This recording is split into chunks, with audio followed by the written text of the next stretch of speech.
उरी हमले के 10 दिन बाद हमारे 18 जवानों का बलिदान बेकार नहीं जाएगा।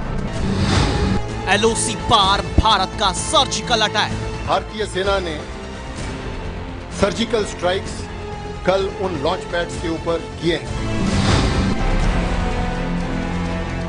तो उरी हमले के 10 दिन बाद भारत ने पाकिस्तान पर सर्जिकल अटैक किया है और फिलहाल किस तरीके से इस ऑपरेशन को अंजाम दिया गया उसकी जानकारी सर्वदलीय बैठक के जरिए सभी दलों को दी जा रही है। सर्वदलीय बैठक शुरू हो गई है। तस्वीरें आपको दिखाते हैं। तमाम नेता सर्वदलीय बैठक में हिस्सा लेने के लिए पहुंचते हुए तस्वीरों में आप देख रहे हैं गृहमंत्री राजनाथ सिंह, बीजेपी अध्यक्ष अमित शाह नजर आ रहे हैं। सर्वदलीय बैठक में शिरकत करने के लिए पहुंच रहे हैं।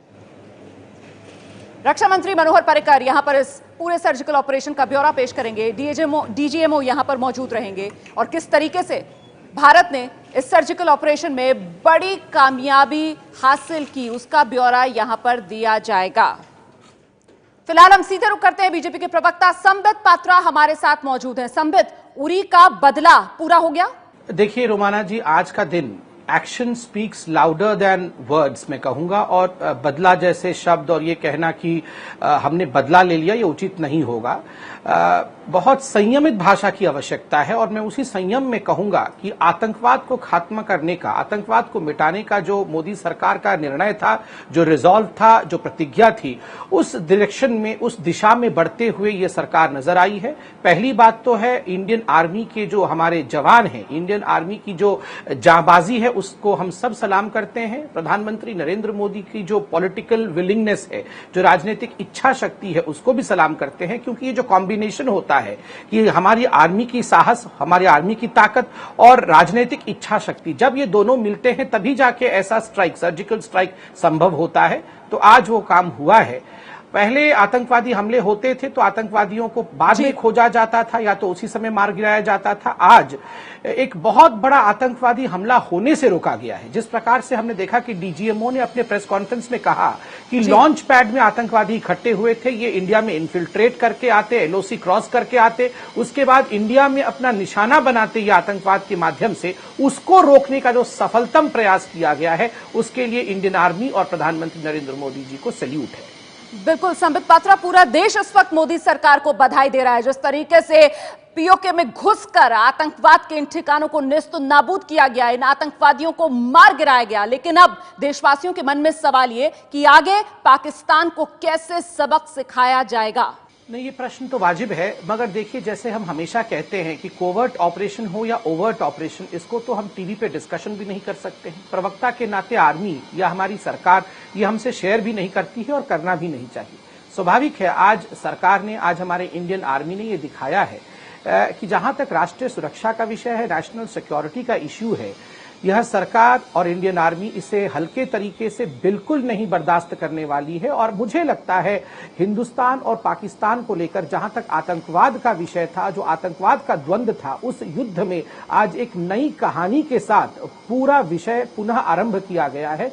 पाकिस्तान भी आज कहीं ना कहीं बहुत बड़े सदमे में है। वो जान नहीं पा रहा है कि कैसे रिएक्ट करे, क्योंकि आखिरकार जहां भी जाके बोलेगा पाकिस्तान की ऐसे अटैक हुआ है। बिल्कुल आप वाजिब कह रहे हैं। हिला हुआ है इस वक्त पाकिस्तान, पूरी तरीके से बैकफुट पर आ गया। और इस बीच बड़ी खबर आपको बता दें, सुषमा स्वराज और सोनिया गांधी के बीच मुलाकात हुई है।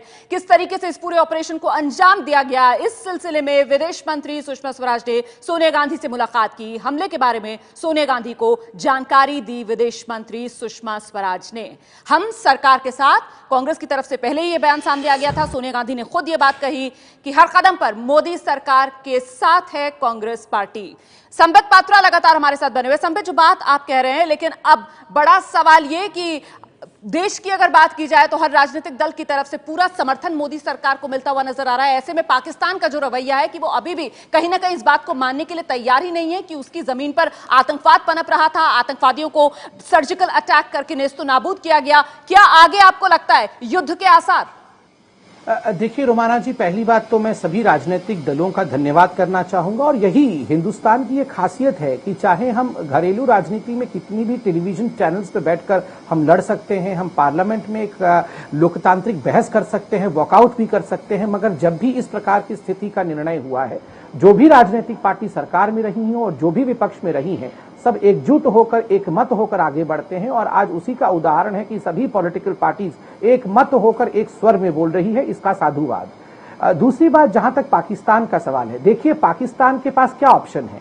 पाकिस्तान के पास एक ऑप्शन है कि वो डिनाई कर दे। वो हमेशा ही डिनाई करता रहा है कि नहीं, कोई एक्शन नहीं हुआ है जी, वो तो एलओसी में आए नहीं है, कोई अटैक नहीं हुआ है। इसके लिए तो आर्मी अपना प्रेस कॉन्फ्रेंस करेगी, वो अपना किस प्रकार से विषयों को रखेगी, आर्मी का है, ये मैं नहीं कह सकता हूं।